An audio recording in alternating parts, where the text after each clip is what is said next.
Partial fraction decomposition. When trying to expand a fraction with its denominator, we first have to see if the fraction fits 3 rules. 1. The highest degree in the numerator has to be lower than the highest degree of the denominator.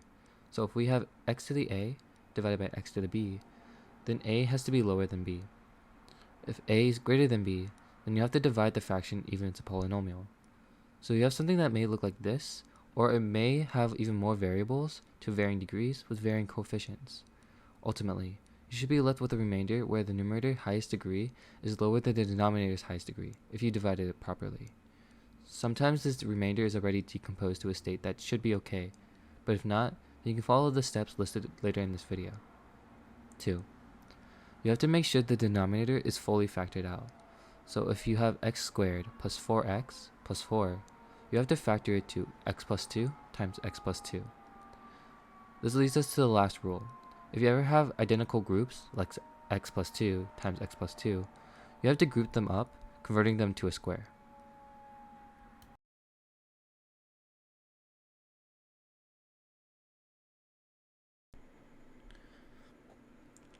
Let's look at this problem down here. I'm going to bring it down without the integral because all we're trying to do right now is learn how to break down fractions. So I'm going to set this equal to each of these individual groups with an unknown above it. So this will be a over x minus 1 plus b x plus 1 plus c over x plus 3. Now we want to figure out what these unknowns are. And we can do that by multiplying everything by the greatest common factor of the denominator, because we want to get rid of the denominator for this equation. And the greatest common factor is actually the original denominator of the original question. And when multiplying by this, we'll be left with x squared plus 4 equaling a times this denominator.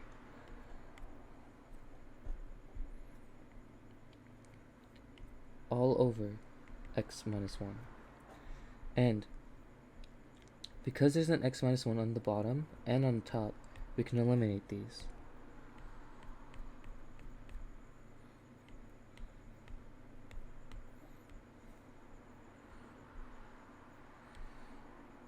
Now we'll multiply this to all of this.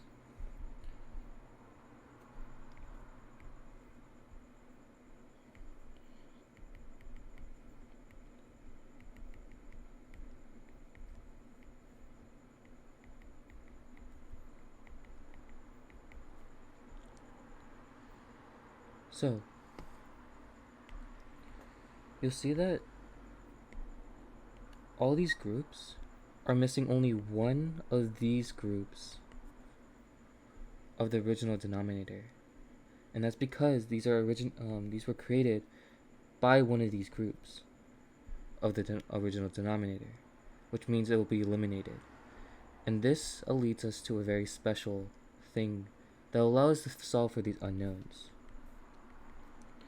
If we figure out one of these specific groups, zeros, so x plus 1 equaling 0, which will be x equaling negative 1, we can actually set x to equal to negative 1, which will eliminate a and which will eliminate c, because this will also have x plus 1.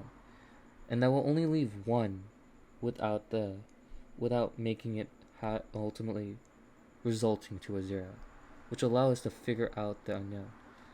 So setting x to negative 1, this will be negative 1 squared plus 4 equaling b times negative 1 minus 1 times negative 1 plus 3.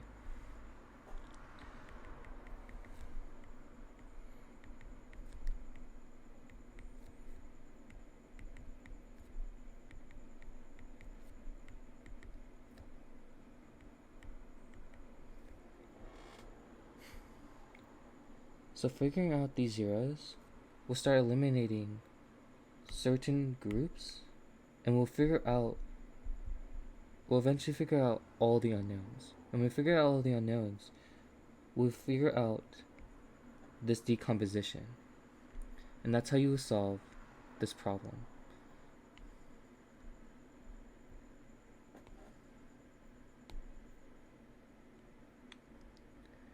There is one faster method which derives from the method that I just showed. And this method is called the heave side cover up.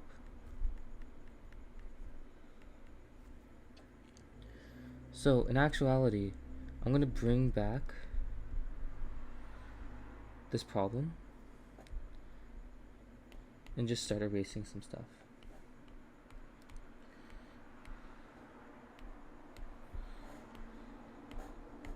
So, as I said, this equation will lead to this decomposition, but we can figure out what A, B, and C is without doing everything else.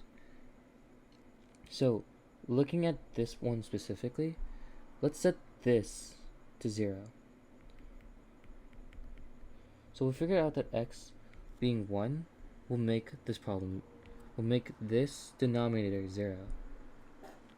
And then we'll plug this x into the rest of the fraction of the original question besides the x minus 1 itself, and then make that our a.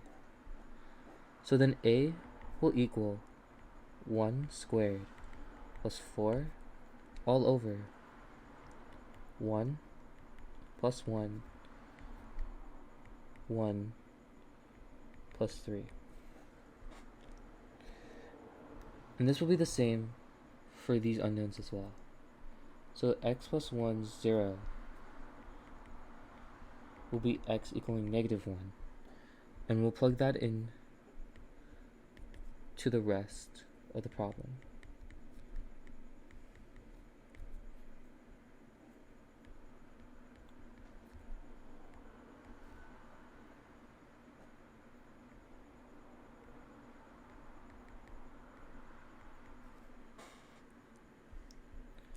And that is the heave side cover up.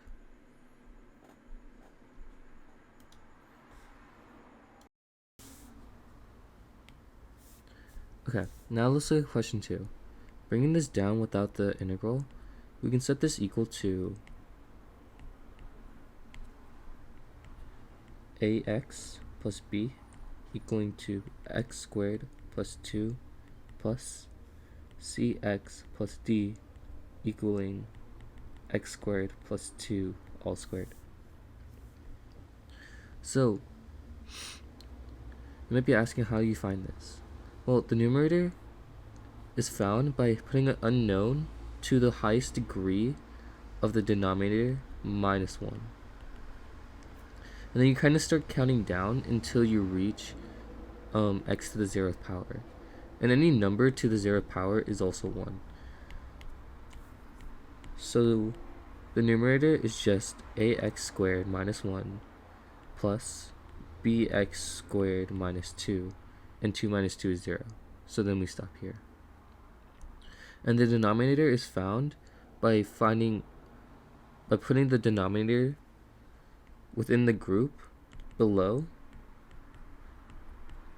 and giving it the power 1, and then started counting up until it reaches back to the degree of the original problem. So then this would just be cx plus d x squared plus 2 squared. So this is 1 and this is 2, and then it will continue going on if this was higher, if this number was higher.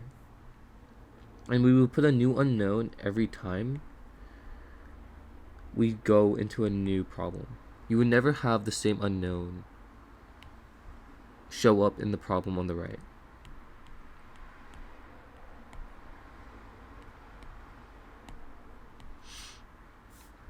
So now we need to solve this problem. And we can solve this problem by getting rid of the denominator. And we do that by multiplying by the common greatest factor, which is x squared plus 2 squared. Multiplying by this, we'll get x plus 2 equaling ax plus b times x squared plus 2, because there's 2 on top and there's 1 on the bottom, so 1 will stay in the top, plus cx plus d, because 2 in the top, 2 in the bottom, they will both get rid of each other. Now we will FOIL this and get ax cubed plus 2ax plus bx squared plus 2b plus cx plus d. And now I'm going to rearrange these so that the highest degree is in order. So it's in order in the highest of degrees to lowest degree. So it'll be ax cubed plus bx squared plus 2ax plus cx plus 2b plus d. Okay. So we can find that the a is actually equal to 0 because there is no x cubed here, right? And because a is a coefficient of x cubed, that means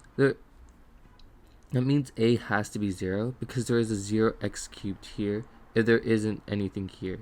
And there will also be a 0x squared because there's no x squared on the left side as well.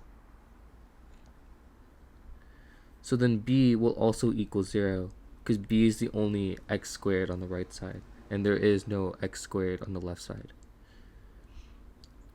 Now looking at the variables x, we can see that it's 2a plus c will actually equal the coefficient on the left of x, which is 1.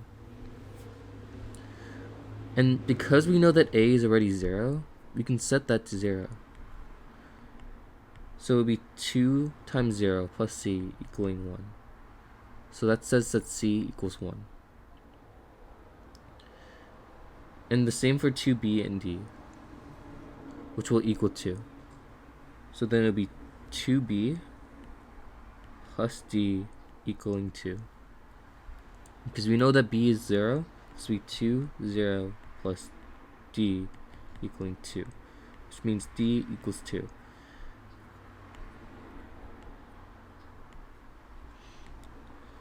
Plugging these unknowns back into this problem will give you this problem broken down. Okay, now it looks like at question 3.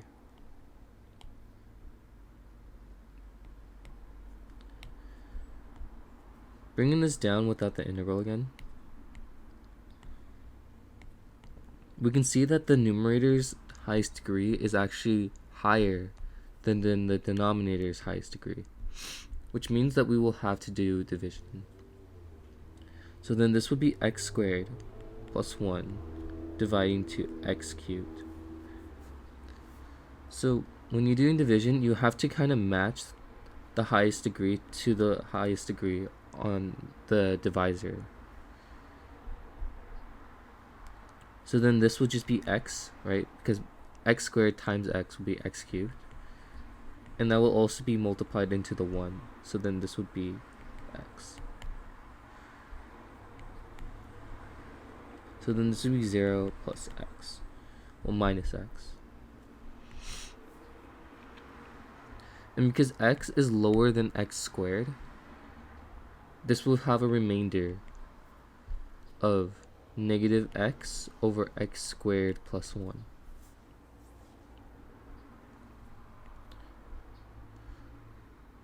So this fraction is found to equal x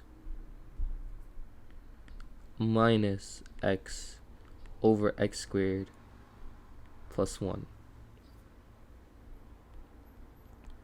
And then you would use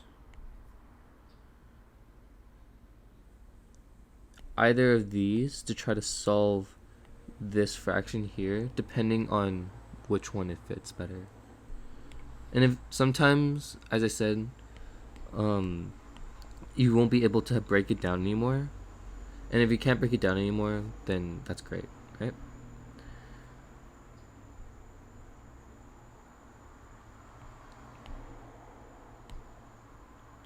Now let's look at the last problem.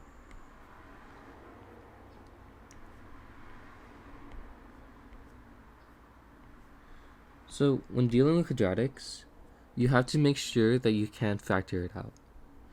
And we can do that by putting it into the quadratic thing that's under the square root, which is like a b squared minus 4ac, but you don't actually need the square root. If it's greater than 0, that means it's a real solution. Like there would be 2 real solutions. If it's equal to 0, then there would be 1 real solution. And if it's less than 0, that means there's 2 imaginary solutions. And this is very easy to remember, because remembering that that this is under a square root, if this is a positive number above 0, that means there's 2 real solutions, because there'll be a plus and minus. But if it is 0, plus or minus of 0, because the square root of 0 is also 0, so the plus or minus of 0 is just 0, because there is no really a positive or negative solution to 0, because it's in the center of the number line. But if it's a negative number, if this equals a negative number, that means it will have to be imaginary, meaning that there will be an I within the solution, right? Because you can't really square root a negative number unless you go into the imaginary lines, which would basically just be a number line with a y-axis that is called the imaginary axis, but you don't need to know that for now.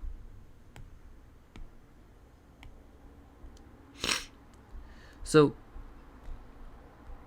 putting this into that formula, we'll see if you can split this up anymore. If you can't, then you would just have to do something that I'll show you soon. So this would be 4 to 6. So this would be 9 minus 48, 12, 24, 48. Yes. Which is negative, meaning that you can't factor this out. So if you can't factor it out, you would kind of just follow the same rules as this. So if this was in a square, you would do ax plus b all over this,